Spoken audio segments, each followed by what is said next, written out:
Menabur bunga itu tidak ada memang pada zaman Nabi Islam menabur bunga. Cuman ada. Lah ini bagaimana kisah menabur bunga? Ada pada zaman Nabi itu namanya al-jarid. Jaridah apa? Pelepah kurma. Jadi Nabi itu marra bi qabraini yu'adzabani. Nabi melewati dua kubur yang disiksa. Kemudian Nabi fa akhadha jaridah. Al-jaridah itu apa? Pelepah kurma, fasyaqqaha, kemudian dibagi dua. Fagharaza, kemudian Nabi menancapkan ala kulli qabrin, setiap kubur, wahidatan, satu belahan.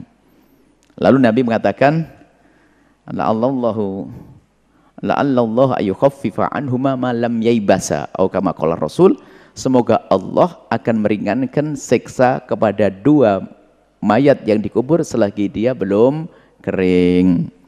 Maka disinilah ulama seperti bahkan di situ kalau tidak salah Buraidah, salah satu sahabat Nabi itu berwasiat, kalau aku mati nanti tolong ambilkan pelepah kurma dan tancapkan agar Allah meringankan siksa kalau saya punya dosa. Maksudnya ringankan siksa. Nah, di sini para ulama menjelaskan kalau seandainya kita meletakkan pelepah kurma itu sah-sah saja. Karena apa? Bukankah semua yang ada di bumi dari bebasahan dan yang lainnya juga bertasbih? Sebab tasbihnya makhluk-makhluk itu menjadikan tenang mayat bertasbih. Sehingga rumput-rumput yang di atas kubur pun makruh untuk kita cabuti di dalam kubur. Jangan terlalu bersih-bersih, biarkan ada rumput, dia akan bertasbih. Satu. Kedua, bahwasanya bisa, ini adalah para ulama mengatakan bunga-bunga itu kan sesuatu yang segar, maka itu bisa saja itu punya makna sama dengan pelepah kurma tersebut. Jangan Anda teramat-amat membatasi rahmat Allah. Kan ini ada bebasahan juga dari bunga. Yang kedua itu bunga. Yang ketiga adalah jangan dengan berlebihan. Jangan sampai harganya mahal. Apalagi kalau punya bunga-bunga di rumah sendiri, petik-petik sendiri. Kemudian yang keempat, upayakan jangan sampai dalam irama niru orang-orang kafir, gaya orang kafir. Meniru gaya orang-orang kafir. Itu hanya menabur bunga, selesai. Niatnya adalah semoga niat, ingat, semoga selagi ini bunga masih basah, meringankan, kalau ada dosa, ringankan daripada siksanya. Jadi hal-hal ini adalah hal yang sangat mungkin untuk difahami dengan baik, asalkan kita tidak memandang dengan hawa nafsu. Kalau nggak pakai bunga ya nggak apa-apa, yang penting istighfarnya lancar, doanya yang banyak. Nggak pakai bunga nggak apa-apa. Cuman saya tidak senang kalau ada degan taruh di situ. Kenapa tidak dikasihkan saya biar saya minum degannya? Kemudian tikernya dimasukkan ke dalam, kasihkan ke pondok, bisa buat di pas satpam nanti itu. Jangan membawa barang berharga ke dalam kubur. Ada telur lagi di situ, di dadar nanti buat sarapan saya itu.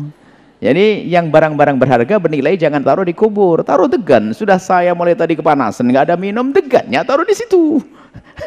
Degan buat saya nanti. Tolong yang berharga jangan dibawa-bawa. Jadi tolong ini dipahamkan ke yang lainnya, ya.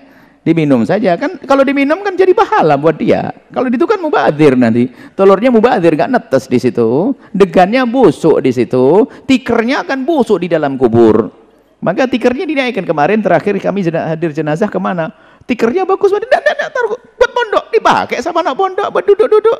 Lihat, duduk sambil baca Al-Quran kan pahala daripada ditanam di kubur itu tiker. Nah, tolonglah ya. Ya baik seperti itu. Ini nggak apa-apa kalau memang bunga itu niatnya seperti itu. Tolong jangan memperbanyak khilaf di antara umat ini. Selagi masih ada celah untuk kita bawa kepada bimbingan Nabi, kepada Rasul, kepada dalil, maka kita bawa ke sana. Ini kan dikiaskan dengan tadi pelepah kurma tadi. Kalau ada orang yang tidak mengadzani, kemudian ada orang tidak mau menabur bunga, ya memang nggak ada masalah. Nggak menabur bunga, tapi dia tiap hari mendoakan, kan bagus ya. Yang repot ini adalah kebiasaan kita, mau ngirim bunga toh nggak pernah pakai doa. Aku titip ya, kirim sekar, nyekar, ngirim. Nitipin sama saudaranya, suruh ngirimin toh, tapi nggak pernah doa. Loh ini bagaimana ini? Doa dong. Nyekarnya nggak mau doain, bagaimana doa? Anda berbuat baik. Dan seterusnya itu akan nyampe kepada orang tua. Wallahu a'lam bissawab.